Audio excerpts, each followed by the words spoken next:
దీపిలన్ భూమండలాన్ని వసుధ అంటారు తెలుగులో. వసుధ అంటే వసువుల్ని ధరించింది అని అర్థం. వసువులు అంటే బంగారం, వెండి, నవరత్నాలన్నీ వస్తాయి. ఈ వసుధలో చాలా ముఖ్యమైన అక్షరం ఇది. వా తీసేసినా సుధా ఉంటుంది, నష్టం లేదు. ధా తీసేసినా వసు ఉంటుంది, బంగారం అని అర్థం, నష్టం లేదు. కానీ వసుధలో ఏం తీయకూడదు అంటే సు అనేది తీయకూడదు. వసుధలో సు తీస్తే వధ మిగులుతుంది. అస్సు అంటే మంచి, ఆ మంచితనం మూర్తీభవించిన సు అనేటువంటి వర్ణము సువర్ణమే మండలి వెంకటకృష్ణారావు గారు. అవనిలో ఉండే మంచితనం అంతా గడ్డ కట్టి ఆయన అవనిగడ్డలో పుట్టాడు. ఆ అవనిగడ్డకి తుఫాను వచ్చినప్పుడు, సునామీ వచ్చినప్పుడు, ఉప్పెన్లు కమ్మేసినప్పుడు పంచె పైకి అడ్డం కట్టి లేచి రైతులందరినీ పిలిచి శవాలు సైతం మోసి అనాథలకి అన్నం పెట్టి ఆదరించి తాను ఒక శాసనసభ్యుడిగా తనని అంతకుముందే ఏకగ్రీవంగా ఎన్నుకున్నటువంటి ప్రజలకి ఒక ఎమ్మెల్యే ఎంత చేయగలడో అంతకు 10 రెట్లు చేసినటువంటి మహానుభావుడే. అటువంటి వాళ్ళు ఉన్నటువంటి సీమ, వాళ్ళ పేరు తలుచుకున్న చోట మళ్ళీ అటువంటి దుర్భిక్షం రాదు. ఇప్పుడు శత జయంతి వేడుకలు జరుపుకోవడంలో మన ఆశ ఏమిటి అంటే ఆ మహానుభావుని ఆశీస్సుల వల్ల మళ్ళీ ఆంధ్రప్రదేశ్ రాష్ట్రంలో ఎటువంటి దుర్భిక్షము రాకుండా సుభిక్షంగా వర్ధిల్లుతుంది, అందులో సందేహమే లేదు. అయినా సుభిక్షంగా వర్ధిల్లింపజేసేటువంటి అద్భుతమైన నాయకత్వం మనకి ఏడాది క్రితం లభించింది. మనం అదృష్టవంతులం. నిజంగానే నాకు పద్మశ్రీ రాగానే అప్పుడు ప్రభుత్వాన్ని గురించి నేను మాట్లాడాను. కానీ మొట్టమొదట ఫోన్ చేసిన 10 మందిలో నారా చంద్రబాబు నాయుడు గారు ఉన్నారు. వెంటనే అప్పుడు ఆయన ప్రతిపక్ష నాయకుడు. వెంటనే ఫోన్ చేసి నరసింహారావు గారు చాలా సంతోషం, మీరు పద్మశ్రీ పొందారు, మాకు ఆనందంగా ఉంది అని చెప్పారు. వెంటనే అంతటి సహృదయం, కళలని సాహిత్యాలని పోషించేటువంటి నాయకుడు దొరకడం ఆంధ్రప్రదేశ్ చేసుకున్నటువంటి అదృష్టం. ఇంకొక మాట, కృష్ణారావు గారు లాంటి వ్యక్తులు కేవలం ఆశయాలని ఆరాధించలేదు, ఆచరించారు. గాంధేయవాదులవని చెప్పుకోవడం అంటే గాంధీ గారి కర్ర మా ఇంట్లో పెట్టి వెళ్ళారు, గాంధీ గారి చెప్పులు మా ఇంట్లోనే విడిచారు, గాంధీ గారి కళ్ళజోడు నేనే తుడిచా అని చెప్పుకోవడం కాదు. గాంధేయవాదాన్ని ఆచరించడమే నిజమైనటువంటి ఆరాధన. ఊరికే పూజలు పురస్కారాలు కాదు, దాన్ని ఆచరించామా లేదా, అనుసరించామా లేదా.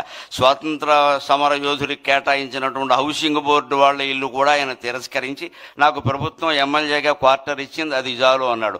అంతటి త్యాగమూర్తులు మళ్ళీ 175 మంది అవతరించాలని ఈ బడుగు బ్రాహ్మడి ఉద్దేశం, అంతకంటే ఏం లేదు. ఇక్కడ 175 మంది అదే ఉద్దేశంతో ఉండాలి. అన్నీ తీసి పారేస్తాం, మనకేం ఒక్కలా ప్రజలకు సేవ చేయడమే గొప్ప విషయం. ఉన్నాస్తులు కరిగించుకున్నటువంటి నాయకత్వం మండలి వెంకటకృష్ణారావు గారిది. ఇది ఎక్కడి నుంచి వచ్చింది అంటే మన సంస్కృతి అటువంటిది. న కర్మణ న ధనేన అంటారు, న కర్మణ న ప్రజయా న ధనేన త్యాగేనైకే అమృతత్వమానసు.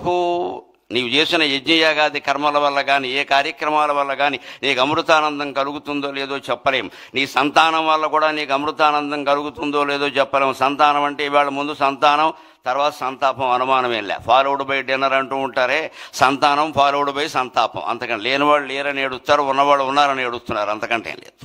ఈ సంతానం వల్ల నీకు అమృతానందం కలగదు. ఎన్ని 100 కోట్లు సంపాదించినా నీకు అమృతానందం కలగదు. త్యాగం చేస్తేనే అమృతానందం కలుగుతుంది. అది కృష్ణారావు గారి జీవితం.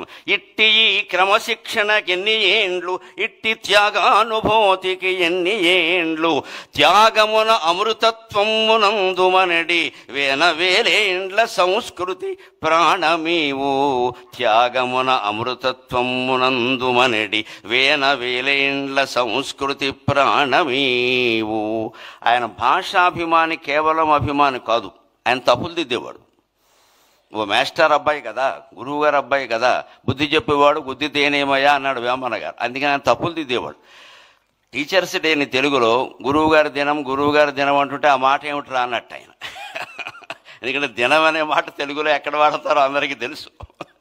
అందుకని ఎన్టీ రామారావు కూడా శ్రీకృష్ణ విజయంలో గొప్ప డైలాగు పెట్టించాడు ఆయన కావాలనే. ఆ దినమునకు మీరు రావాలను అంటే వెనగానే రామారావు గారు కృష్ణుడి వేషంలో ఉండి తద్దినంబునకే రాగలము అంటాడు. అంటే నీకు తద్దినం పెడతానని అర్థం. అది ఇందులో విలన వేషం వేసిన రాక్షసుడికి తద్దినం పెడతానని తద్దినంబునకే రాగలనని రాయవాయ, రెండు అర్థాలు వస్తాయన్నాడు. భాషాభిమాని, భాషా పండితుడు కదా రామారావు గారు అంటే. అలాగే ఈయన కూడా అదే కాబట్టి గురువుగారి దినం అంటే ఏమిటి దీని గురు పూజా మహోత్సవం అని మొట్టమొదట మార్చిన వాడు మండల వెంకట కృష్ణారావు గారు. భాషలో అటువంటి దోషాలు సరిచేయాలి మనం. మదర్స్ డే, ఫాదర్స్ డే అనగానే తల్లి దినం, తండ్రి దినం అనకూడదు. మనకి దినాలు పెట్టే అలవాట్లేదు. ప్రతిరోజు తల్లిని గౌరవిస్తాం, ప్రతిరోజు తండ్రిని గౌరవిస్తాం. మనకి డేస్ జరుపుకోవడం మానేసి వాళ్ళ పుట్టినరోజు నాడు వాళ్ళ దగ్గర కూర్చుని పారసేవ చేస్తే అది మాతృభాషా దినోత్సవం, మాతృదేవీ దినోత్సవం కూడా అవుతుంది. అటువంటి ఆదర్శాలన్నీ మనం స్వీకరిద్దాం. ఇవాళ మండలి బుద్ధప్రసాద్ గారు కూడా తండ్రికి ముమ్మూర్తుల 100కి 100 పాళ్ళు ప్రతిరూపమైనటువంటి వ్యక్తి. వ్యాసభారతంలో అటువంటి వ్యక్తుల గురించి ఒక మాట చెప్తారు. అంగాద్ సంభవసి ఆత్మావై పుత్ర నామాసి, అంగాద్ సంభవసి ఆత్మావై పుత్ర నామాసి. నా యొక్క ప్రత్యంగము రూపుదాల్చి నువ్వు పుట్టావయ్యా అంటాడు తండ్రి కొడుకుతో వేదంలో. అలాగే కృష్ణారావు గారి యొక్క ఆత్మ, బుద్ధి, మనస్సు, దేహం సర్వావయవాలు రూపుదాల్చి పుట్టినటువంటి వ్యక్తి బుద్ధప్రసాద్ గారు. ఎప్పుడు మేము రాజకీయాలతో సంబంధం లేకుండా మేము 3-4 గ్రూపుకి చెందిన వాళ్ళం ఉన్నాం. నాకు వాట్సాప్లు లేవు కానీ మాట్లాడుకుంటాం ఫోన్లో. ఏం మాట్లాడుకున్నా భాషా సాహిత్యం, ఇంకో మాట ఉండదు అక్కడ. అటువంటి స్నేహం బుద్ధప్రసాద్ గారితో ఉంది. వారి కార్యక్రమం మొదట్లో ఆయన శత జయంతి గురించి చాలా విశేషాలు మనకి చెప్పారు.